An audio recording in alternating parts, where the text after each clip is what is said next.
Hello everyone and welcome back to another instalment of the Warwick F1 Show. It's been a few days since we witnessed the events of the Netherlands Grand Prix, and well, if there were any of us that said that McLaren needs to make a statement for the first race going after the summer break, then I'm sure we can say now that Norris has delivered, beating Max Verstappen, his Drivers' Championship rival, by over 20 seconds, and really having a faultless race, bar a mistake going into turn one in which he lost the lead to Max Verstappen before reclaiming it a few laps later and then leading and then going on to win the race at the very end.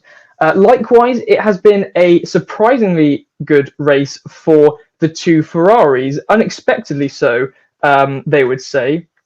Leclerc getting a surprise podium, finishing P3, and Sainz, after a poor qualifying on the Saturday, going out in Q2, making up some places to finish P5. And on the contrary, it has also been a poor showing for the Silver Arrows. Hamilton with some mistakes in qualifying, going out in Q2 with Sainz, as well as receiving a 3-place grid drop penalty for impeding Checo Perez. And then Russell also showing some poor race pace on the Sunday, meaning that those two finish P7 and P8, meaning that they lose points as well in their battle for third place in the Constructors with Ferrari. We shall be talking about all of these events and more on this instalment of the Warwick F1 Show today.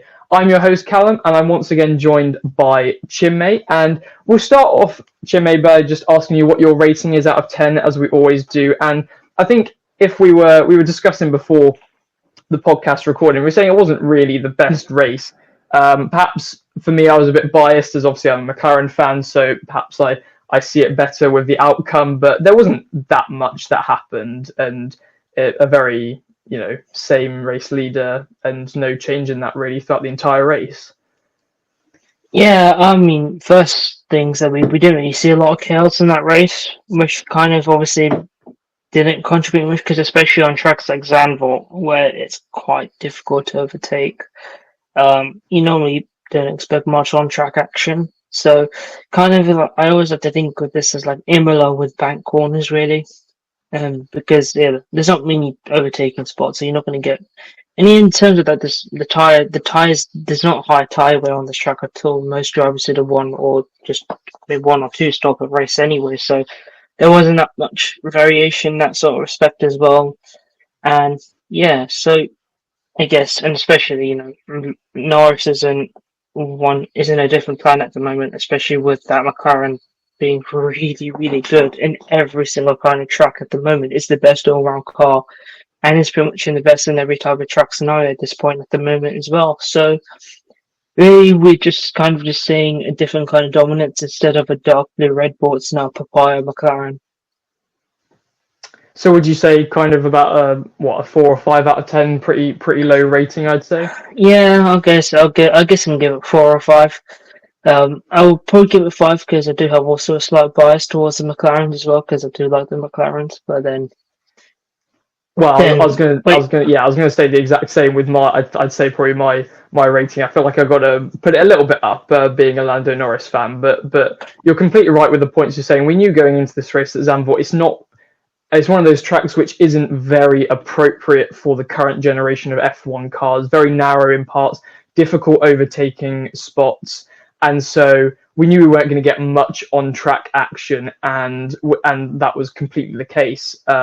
Just like, even though I guess maybe some of us favoured the race winner more than other times, it was still a completely dominant race. And not to take anything out of Norris's performance, which we'll talk about in a little bit, but from a neutral perspective, there really wasn't much battling for the lead at all.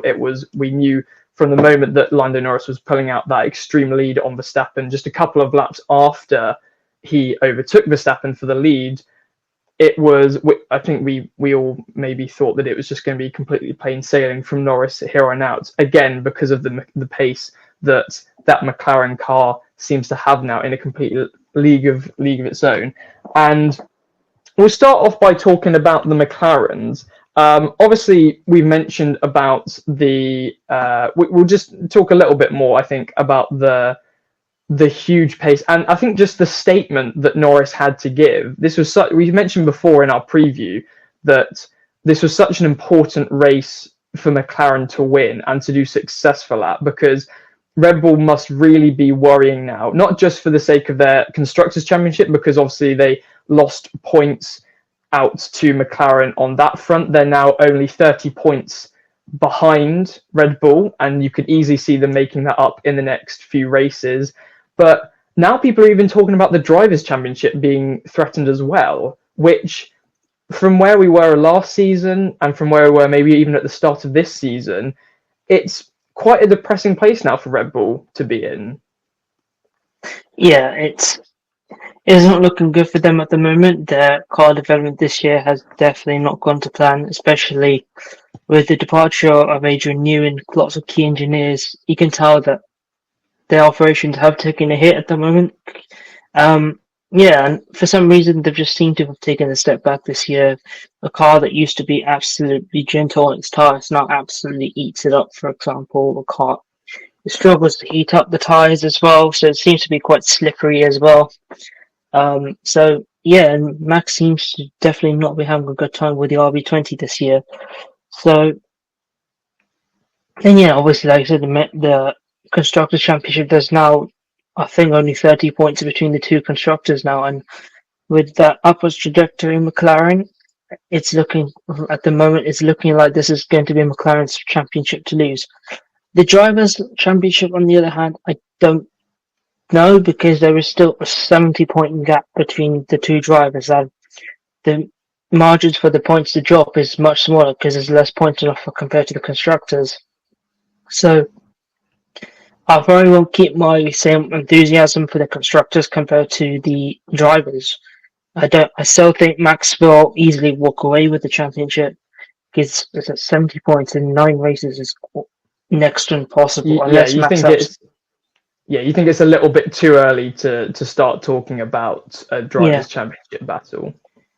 And just concerning the reliability of the current F1 cars at the moment, unless you're talking about Alpine, literally every single engine is really reliable at the moment. So, yeah, unless Max he has to have good 3 or 4 disastrous races, and Lando has to take full advantage of them. Lots of things have to fall in place in order for this for the drivers to at least become very competitive. No, absolutely, and we know how, despite the poor performance in, as you mentioned, that RB20, we know that Verstappen's done such a good job this season of dragging that car up and getting the absolute most out of the car. We know that he's been capable of doing that really over the past few seasons, and it's really been important for the latter stages of this season up until now.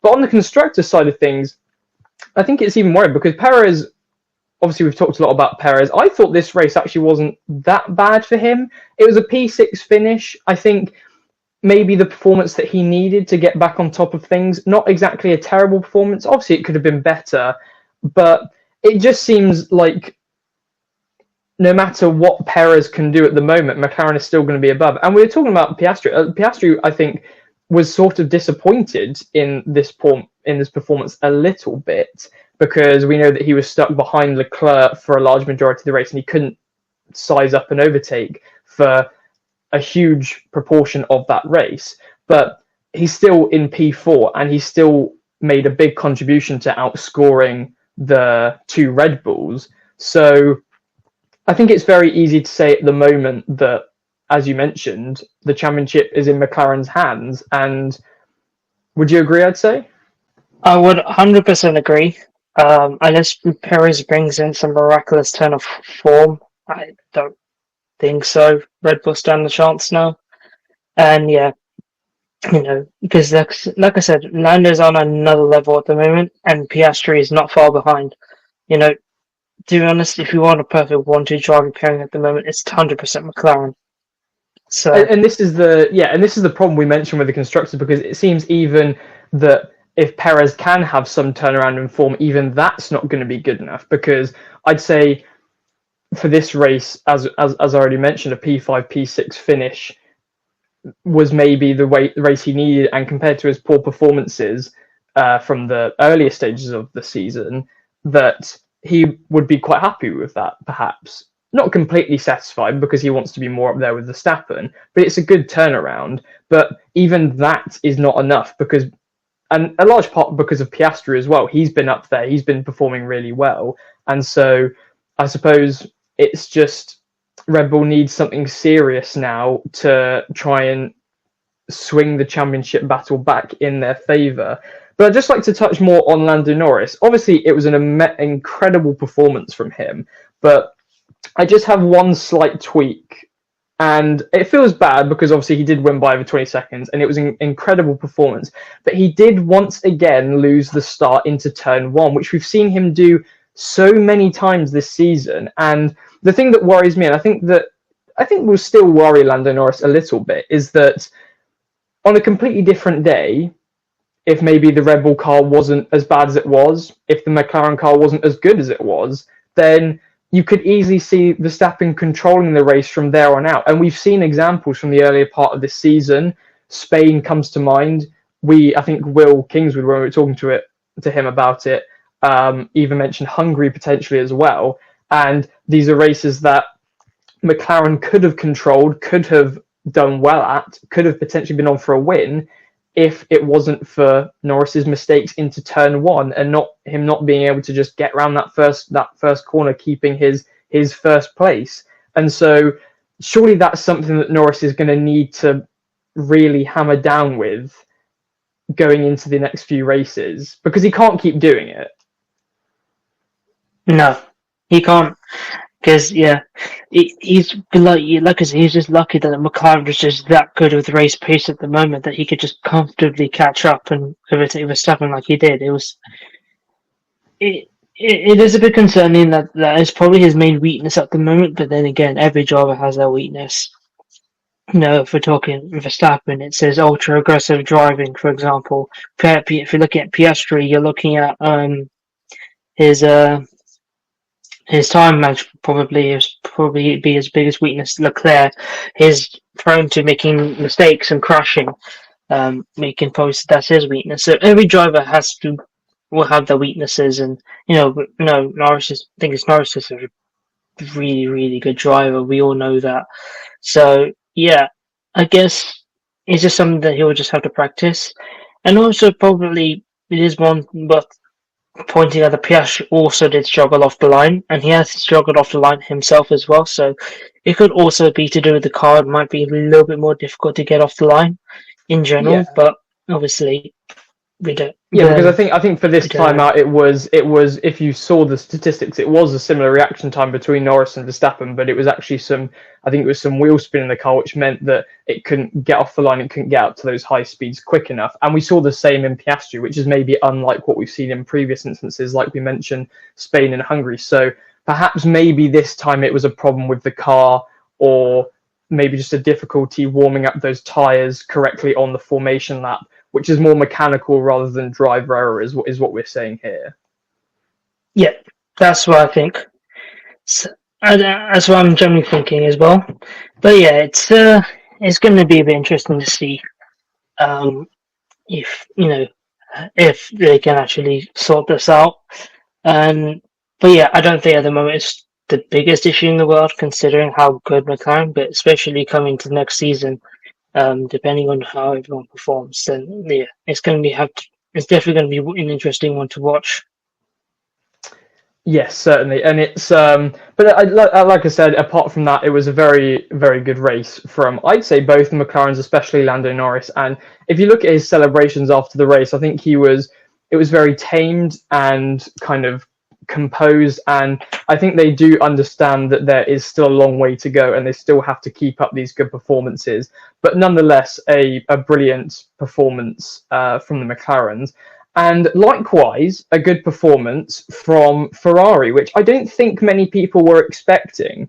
Going into the summer break, we had Mercedes firmly on top, and anyone could be forgiven for thinking that Mercedes were going to potentially catch up to Ferrari and easily gain that place in that third place in the Constructors Championship.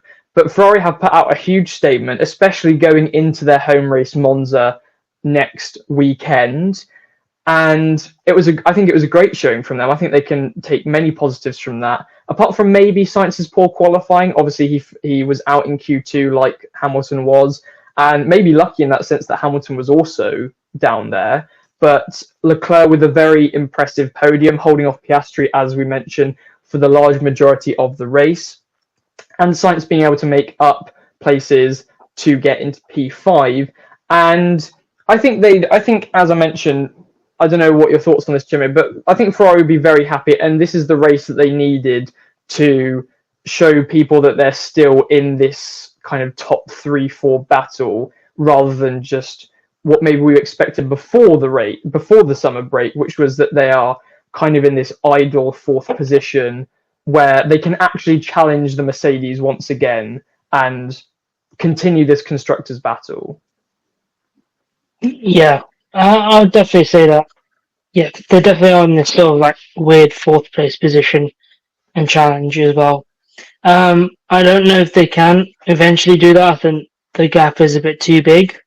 But yeah, it's going to be interesting to see how the second half of the season pans out. Because thing is, yeah, we're talking about Ferrari, we're talking about Mercedes.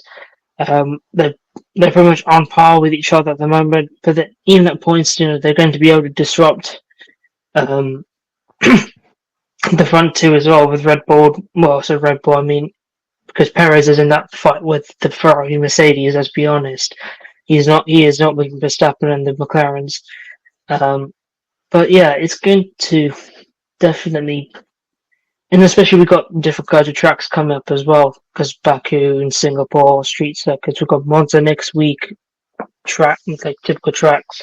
Got high deck circuits like Qatar coming up, Vegas. So we've got a whole different plethora of tracks and track types, layouts. That is going to be fun. There's going to be fun battles to watch, I think. Yeah, certainly. And I suppose unlike the McLarens, where I think we may be safe to say that the McLaren car now just really at any track would safely outperform the Red Bull, the RB20. But with Ferrari and Mercedes, I think with their cars being so close, it may come down to the individual circuits. What tracks do you think exactly might favour the Ferrari or the Mercedes? Because we have a lot of street circuits coming up, like Singapore, like Las Vegas, and I think, and Azerbaijan as well. And I think from before the summer break, at least I remember saying that I think it would favour the Ferraris, because we've seen these circuits like Silverstone, like Belgium, with a lot of high-speed corners, and Mercedes seem to have a good setup for those particular circuits. And do you think Ferrari might be looking forward to going into these street circuits compared to Mercedes now? I can say so, yeah. I mean, considering Ferrari's only victories this season have both come from street circuits in Austria and Monaco, I believe. So yeah, it's whereas we look at Mercedes, their victories have come from Austria, Silverstone, and Spa, tracks with high speed corners and quite fast. It's a very clear difference, isn't it? With how you're seeing the car's performance exceeding, isn't it? Yes. Yeah. So, and obviously we saw the Netherlands as well getting a more slower corner circuit where the Ferraris were clearly better than Mercedes. So definitely tracks, I would say, like Singapore or tracks like Singapore and stuff are going to favour the Ferraris more, whereas you're going to, even like I'll say next week, like Monza or you got Qatar, are going to favour the Mercedes, because Qatar is pretty much all just high speed corner after high speed corner, so that's going to definitely favour that car more. So I think, and then you got tracks like Abu Dhabi, which has kind of got a mix of both. So I do think the Ferrari is slightly overall better all-round car. It's just better on its tyres, in my opinion. So I think the all-round tracks, I think Ferrari might have the slight edge. But yeah, it's going to be a pretty close one between the two. I don't think, but then like I said, I think the gulf is just too big in the constructors for any competitive action for third place is actually going to happen. I think Ferrari's probably going to be looking more towards Red Bull with the current downfall at the moment, and if they keep this pace up, then you never know. And certainly going into Monza, as we mentioned, with the home race, I think Ferrari will definitely be happy to have the momentum going into that, as they can definitely have a strong performance there. And as you mentioned, on the contrary for Mercedes, it was not a very good race, just weekend overall, really, I think. The main story, obviously, was Hamilton going out in Q2, and then he also got hit with a penalty. Now, this is something I wanted to discuss because I did not think that penalty, I don't know about you, I do not think that penalty was warranted, personally. I think I'm not exactly sure what Hamilton could have done there. Fairs. You'll probably have a better judgment of this because I didn't see qualifying. Oh, fair enough. Yeah. Well, essentially, for people that aren't aware, he was parked on some section of a chicane. I can't remember the exact turn numbers, but it was some section of a chicane where basically he couldn't be on the right-hand side because it would have been on the racing line. But then if he was on the left-hand side, he would pretty much have to stop, which he did do. He had to slow down as much as humanly possible, almost stopping, because otherwise he would have eventually gone onto the racing line because the racing line cut across to take a left-handed turn as a second part of the chicane. And he chose the latter option, but Perez still deemed that he impeded him, essentially, and having to avoid him. But I personally didn't think that Hamilton could do much more in the situation that he was in.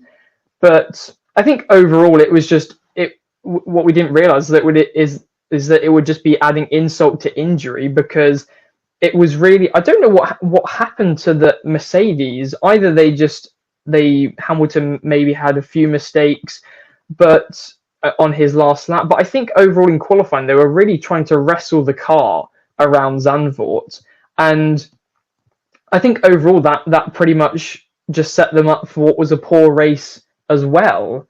And Russell did manage to get quite well in the end. He managed to qualify P4, but then dropped back quite a bit in the race. I mean, if Russell is starting P4 and Hamilton's starting P11, and then they finish next to each other, that's not great for Russell overall as a showing of his race pace compared to the other drivers. And I think it's a race weekend to forget for Mercedes, wouldn't you? Yeah, I don't think that. Yeah, Toto is not going to be happy. They was definitely not happy after this weekend. No, especially considering the recent performances and the upwards trajectory that they've shown. Obviously, I guess it just have to be a blip. They're not going to be the best on every single track. They never were, even in their dominance. So yeah, I guess. But then I guess they have got Monza to look forward for, the track where they could be fairly good at. But again, it's high-speed corners, as we were mentioning, and so they may see that as their opportunity to bounce back from this race, and especially take points away from Ferrari in a circuit where they will be very keen to do well at. Oh yeah, 100%. And we're looking at the Palace of Speed here, so I do reckon there might be a three-way constructor battle for the win here. I don't know how good the Ferraris are in a straight line this year, to be honest, so I don't know about them, but definitely Mercedes seem to be quite good on these tracks. McLaren is always good at Monza. Red Bull have historically been really good in a rocket in a straight line as well, so I guess that can negate some of the slipperiness that the Red Bulls have been having to fight for the last few months. So yeah, I'm going to go in with a slight amount of optimism, but then right until that fall when the DRS train forms in the entire midfield, no one can overtake each other and I'll fall asleep again, then that's a different story. But yeah. No, that's very true. So those are the top four teams that we kind of reviewed their performance from Zandvoort. And a lot of the rest of the grid was, I think we agreed, fairly bog standard. I did want to make a few honourable mentions though. First off, Hulkenberg, another P11 performance. This guy doesn't really catch a break. I think he deserves a lot more credit than what his points show, but especially judging that his teammate Magnussen was down in P18, only beating the two Saubers, which, as we know, isn't the tallest order in the world to beat the two Saubers. And then also another driver which I thought was quite hard done was Albon, because he had an incredible qualifying performance. He finished P8, it would have been, I think. but then because of his floor being something like 3 millimeters too wide, which realistically we don't think would have made too much difference to the pace of his car. But then rules are rules. He was obviously disqualified and had to start from the back, and then only managed P14, which I should mention was still higher than Sargent. But you've got to think that Albon, had he been up there, would have been on for perhaps a points finish. Yeah, probably. Yeah, he did show some good pace. I would say points is probably stretching it a little bit, but yeah, he definitely had a good recovery, and it was unfortunate that disqualification. If you think of what Lewis Hamilton, Brazil 2021, I can thankfully bring up 2021 without giving Will Kingswood some nightmares. So yeah, we can talk about. There's a safe space to talk about 2021 here without Will Kingswood being offended, as he's not here today, unfortunately. But to be fair, that was like Lewis Hamilton in God mode that weekend, so I don't think he would mind Brazil. So no, that's very true. But yeah, absolutely. It's but Albon, I think, as you mentioned, certainly could have been on for a good potential points finish. I mean, it's unfortunate, really, because with all four of those top teams doing so well as they are, there's really not a lot of points left for the rest of the field, to be honest. Gasly is another honourable mention as well, of putting in a great performance of getting that Alpine up to P9. Staying around that, because he did have a very good qualifying as well. And then Alonso in P10, very good, getting another point, just one point there, very hard fought point. And then I don't know, there's not really. Can you think of any other honourable mentions that we've missed? I think the rest of that was just sort of where we expected it in a way. As we mentioned, it wasn't an entertaining race, so wasn't a lot of. I think the only thing I can think of is that there was that one shot in the race where there was about 6 of the cars near like the back of the grid, all in one spot for some reason. It was like Sonoda, some of the Aston Martins, I think a Williams was in there as well, and that was like I think the one good bit of quality racing I think that stands out to me in the race. And then before they cut away to just the McLarens and the Ferraris going round in circles again. So that's the one thing I think I can remember from the lower parts of the grid. But we'll move it on. We'll have a look at our predictions after Zandvoort. So like we said, I think what we should mention as well is that unfortunately from September onwards, both of the Wills won't be able to continue as much on the podcast. Will Kings was actually obviously leaving the university. So we're going to transfer the predictions over. Chinmay is obviously still here, so he'll stay. I'm going to take Will Biddle's place, as I have been doing for quite a few of the episodes already, since he's not available. And Catch is going to take over Will Kingswood. But we can have a look at the predictions that we made for the Netherlands, and I think it was Catch. I'll read out Catch first because Catch had the first choice, picked Verstappen, and it wasn't too far off. It was a second place in the end, and picked Norris second, so that was the wrong way round. Then it was Russell third. I think all of us actually were quite unexpected with how the Mercedes did, or rather the lack of performance that they had. Yeah. Catch put Russell in P3, Piastri in P4, and Hamilton in P5. So if I'm not mistaken, that's 5 points altogether, with Piastri, with Catch getting Piastri correct in P4, and then just Norris and Verstappen the wrong way around. So that's 5 points for Catch's top 5. And then the 1, 2, and 3 point predictions. Catch said that Verstappen will get pole position. That didn't happen, obviously, but Norris was able to get pole position by quite a margin as well, I should say. That was about 4 tenths as well. both Alpines out in Q1. That did not happen. Gasly was actually, as we mentioned, was actually able to get P9. So that's another prediction wrong. And also, Catch said that Leclerc would crash out of the race, and I think that Catch was firmly proven wrong in that sense with the podium finish. So that is just 5 points for Catch this time round, which takes, so with Catch taking over Will Kingswood, originally on 85, now up to 90 points. So not too bad of a weekend. Got the top 5 correct, all very well in the top 5, but just didn't come through with the predictions. Chinmay, did you want to go for yours next? I think you had the. Did you have the last pick last weekend? I think so. I don't really want to go through my picks, but I guess It's gonna happen. Come on. at all. No, don't. So I predicted Piastri to win. It was a wrong McLaren. Then Russell second, Norris, Hamilton, Verstappen. Only 3 points from that because all 3 drivers in the wrong positions there. Because obviously it was Norris, Verstappen, Leclerc, Piastri as top 4. I did give up 1 point here though, because I said McLaren closed the gap by at least 5 points. I think that was comfortably more than 5 points in terms of closing the gap, considering second and sixth compared to first and fourth. My 2 pointer was the outrageous Ricciardo out-qualifying Perez, which didn't happen.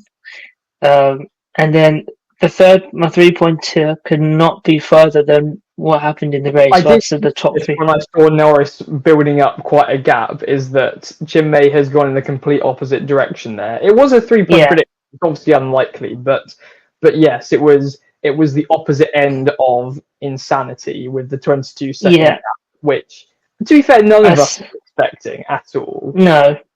And I think that is the biggest gap we've had in terms of the most dominant win we've had the whole season. It's 22 seconds. It is the biggest gap between first and second. Yes, certainly. And like we said, I think we were all expecting the Mercedes to outperform Ferrari in that race. I think we all don't have a single Ferrari in our top 5 for all 3 of us. And I think they all took us by surprise. And looking at my predictions for Monza, which we'll do in our next episode, you should also check that out when that comes out, our Monza preview. But it's firmly shifted over to Ferrari now, and so by that logic, Mercedes will outperform Ferrari in Monza.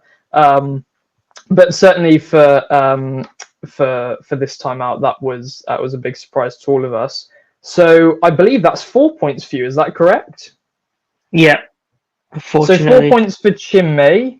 And that means that Chinmay, who was on 89 points, is now taking up to 93. So Catch closes the gap a little bit, but Chinmay is still ahead on 93. And then we'll have a look at my predictions, which I don't think went too badly. We'll see. Oh, actually, no, I'm just looking at them now. They're actually not that great. Hamilton first. I knew that was over from the moment on Saturday when he went out in Q2. That is not good. Piastri second. I thought Piastri was going to be the lead McLaren. Not that he didn't do badly at all, but we're all obviously astounded by Norris's performance. Verstappen P3, Norris P4, and Russell P5. Again, both Mercedes were expecting to be up there and weren't up there. 7th and 8th place they finished in the end. So I think that's also 3 points for me in my top 5. The 2 McLarens and the Red Bull I obviously got right, but not in the right order. My 1 point prediction was at least 10 seconds worth of penalties in the entire race. I need to check this with you. I don't think that happened. We got 5 seconds of penalties for Stroll, who exceeded the speed limit in the pit lane. But apart from that, I don't think there was anything else. We didn't get a single yellow flag in the race.